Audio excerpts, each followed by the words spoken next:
Lo más fascinante de esta miniserie de Netflix es que no se centra exclusivamente en el misterio de quién cometió el crimen. Va mucho más allá. Nos invita a explorar los vínculos emocionales, las tensiones sociales y los conflictos familiares que moldean a los personajes. Es una historia que pone el foco en sus protagonistas, en cómo enfrentan sus miedos, anhelos y frustraciones en un contexto de presiones y vulnerabilidades. Desde el primer capítulo queda claro que lo importante no es solo el qué pasó, sino el cómo y el por qué. A través de las experiencias de los adolescentes involucrados, la serie nos deja ver los complejos, explosivos y humanos que pueden ser estos conflictos.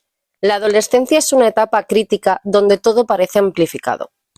Los cambios hormonales intensifican las emociones, mientras la búsqueda de identidad y validación externa se convierten en una prioridad abrumadora. Es aquí donde los jóvenes lidian con el rechazo, la necesidad de pertenecer a un grupo y la presión por encajar en un mundo que muchas veces parece implacable. He de reconocer, mamás y papás, que sí, es la etapa más dura para vosotros también, ya que sois una pieza fundamental en su desarrollo, en la que estos cambios de humor impredecibles os traerán de cabeza. La serie explora esto desde todos los ángulos y nos recuerda que las respuestas nunca son simples.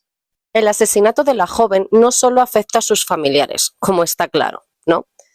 También al resto de sus compañeros, quienes reaccionan de formas distintas y llenas de matices. Sus respuestas no solo reflejan su relación con la víctima, sino también las heridas personales y los mecanismos de defensa que han desarrollado en su vida. Uno de los momentos más tensos ocurre con el chico que sale corriendo, claramente abrumado por las implicaciones de lo ocurrido.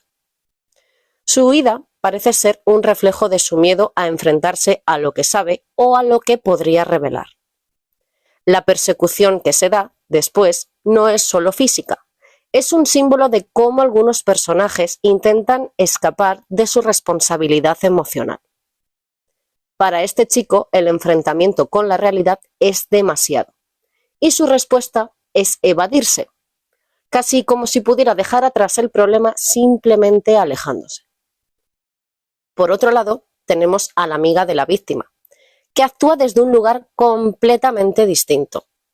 Su reacción es visceral, llena de rabia y frustración. Esta joven no se queda quieta.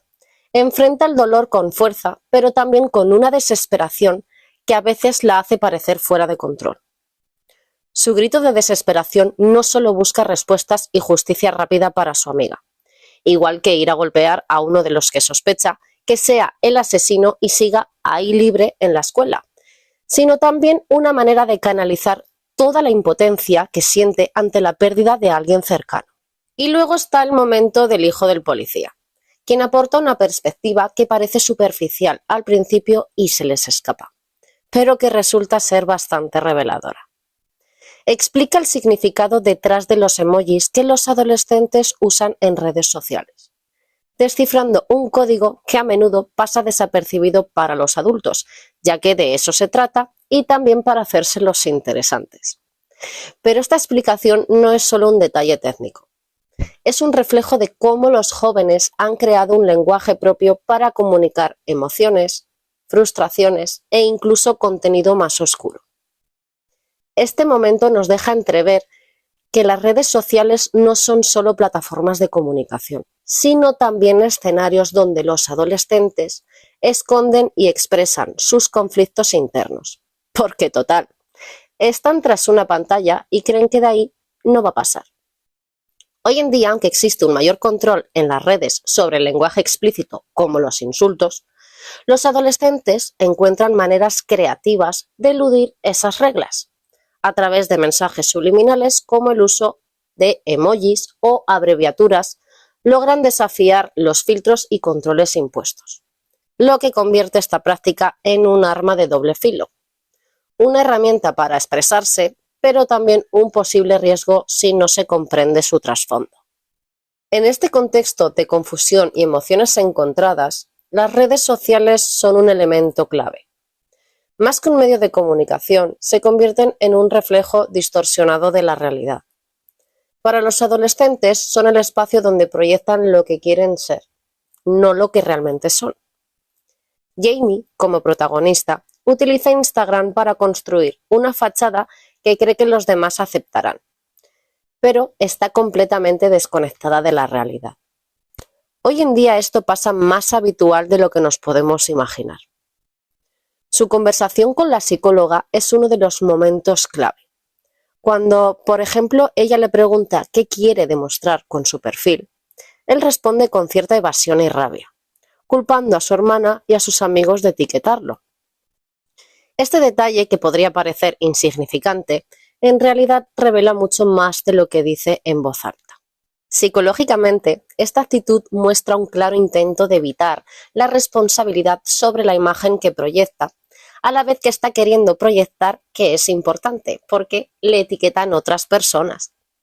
Jamie niega cualquier intención de aparentar, ya que lo argumenta con que esas fotos aparecen porque le etiquetan. Pero su pasividad en las redes esconde un deseo implícito de validación social.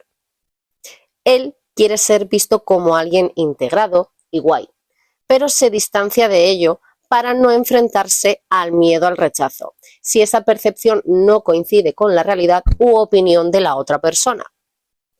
Este comportamiento refleja un mecanismo de defensa. Al no ser quien controla lo que aparece en su perfil, puede refugiarse en la idea de que la imagen proyectada no lo define por completo, protegiéndose así de la posible crítica o desaprobación. Si realmente no tuviéramos ningún problema con esas fotos, nuestras respuestas serían algo simples.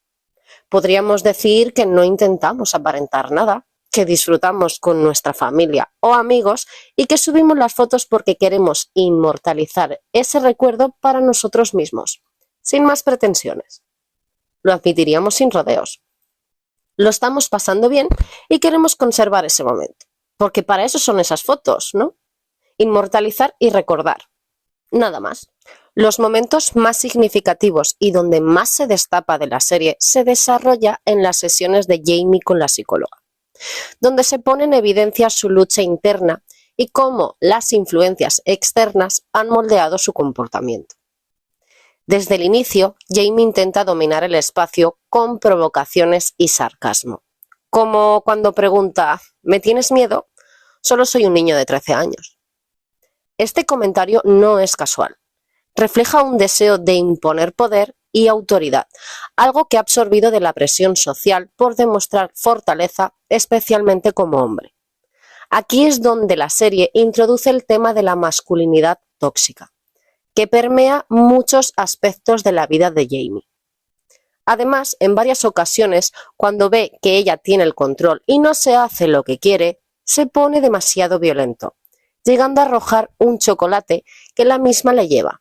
O, en otra ocasión de ira, el policía le hace señal de entrar y ella sutil le dice que no se preocupe y no entre, algo que él observa y no duda en juzgar y atacar diciendo que si acaso se cree reina que con un simple gesto le da órdenes al policía.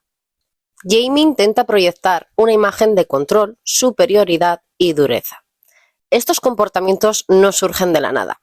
Son parte de una narrativa que le han enseñado que para ser válido debe ocultar sus emociones y nunca mostrarse vulnerable. Menos aún frente a una mujer que representa una autoridad como es en este caso la psicóloga. Lo interesante es que estas dinámicas de poder no hacen más que reflejar su propia fragilidad e inseguridad.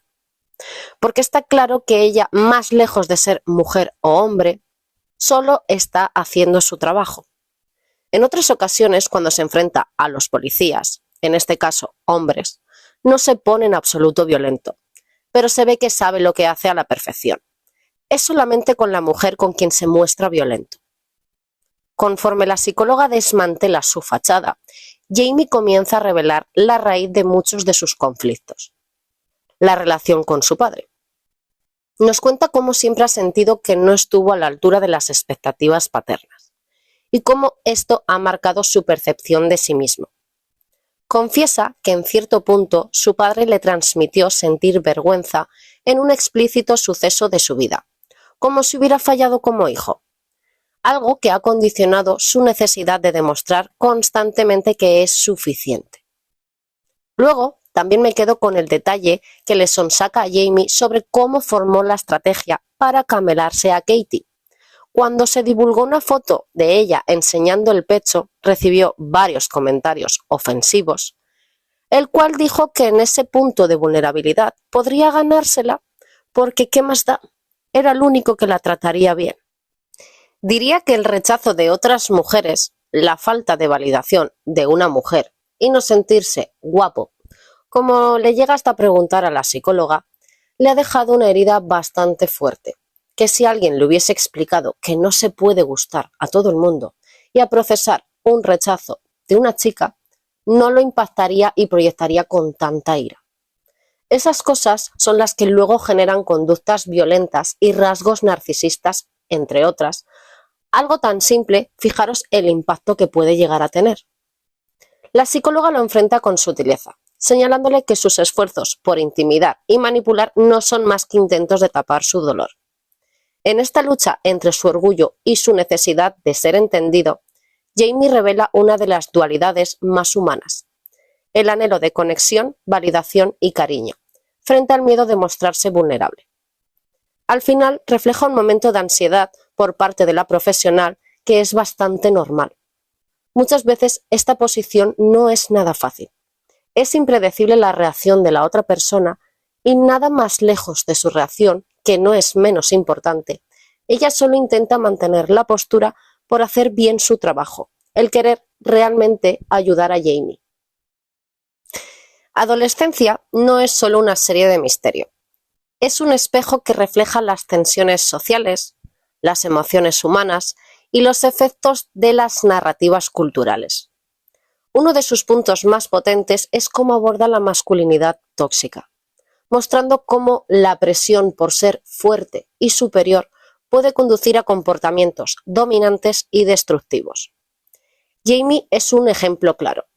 Su actitud agresiva, en este caso hacia las mujeres, su obsesión por controlar las situaciones, están atravesadas por esta idea de demostrar emociones o que pedir ayuda es un signo de debilidad. Es algo que realmente debería de empezar a romperse en tanta exigencia a los varones. El respeto no se gana con autoridad, dominación y arrogancia. La serie no solo se limita a señalar estos problemas, también nos invita a reflexionar sobre cómo abordarlos. Nos recuerda que detrás de las acciones impulsivas y los comportamientos dañinos hay historias de dolor, aislamiento y expectativas que nadie debería cargar. La psicóloga, con su paciencia y claridad, simboliza la importancia de espacios seguros donde los jóvenes puedan procesar sus emociones y romper con estas narrativas tóxicas. Y no hablo solo de acudir a terapia. Desde luego, refleja que las figuras de los padres son súper importantes en el desarrollo de la personalidad de sus hijos. Esta etapa puede ser extremadamente desafiante. Si fuera necesario, buscar apoyo terapéutico podría ser una medida preventiva valiosa, antes de que los conflictos escalen consecuencias más graves. En última instancia, Adolescencia nos deja una lección clara. Entender las emociones y dinámicas sociales no solo es necesario, sino urgente. Esta no es una historia de héroes o villanos. Es un reflejo de lo humano, con sus luces y sombras, y una invitación urgente a replantearnos cómo educamos, comunicamos y construimos espacios más sanos para futuras generaciones.